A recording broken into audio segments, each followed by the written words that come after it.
প্রভু যিশু শেখায় সে প্রেম, সে ঐক্যতা, ভালোবাসা, পরস্পরের প্রতি প্রেম, সহানুভূতি, একসঙ্গে থাকা আর ভাই ভাই সে প্রেম রাখা।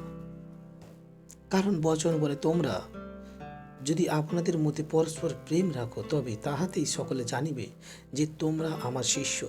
আজ বিশ্বাসীরা বাকযুদ্ধ করে, আজ বিশ্বাসী লড়াই করে, কিন্তু আমাদের লড়াই মন্দ শক্তির সঙ্গে। এতটাই আমরা লড়াই করতে যদি পিয়সী হই, এতটাই যদি আমরা লড়াই করে জিততে চাই, তাহলে যাও আর মন্দ শক্তির সঙ্গে লড়াই করো। সদা প্রভুর সামনে হাঁটু গাড়ো আর প্রার্থনা করো। তোমার বিশ্বাসী ভাই বোনকে জ্বালাতন না করে যাও, সে মন্দ শক্তিকে তুমি হারাও আর প্রভু যিশু নামে জয় করে এসো।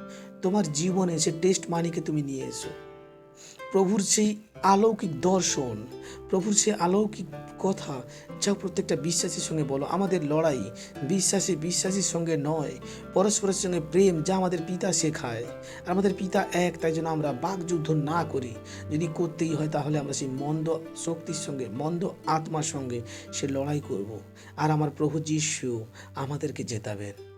প্রত্যেকটা বিশ্বাসী এ কথাকে হৃদয়ে রাখো, মন্দ আত্মা কিন্তু বিশ্বাসীর মধ্যে লড়াই জগাতে ভালোবাসে।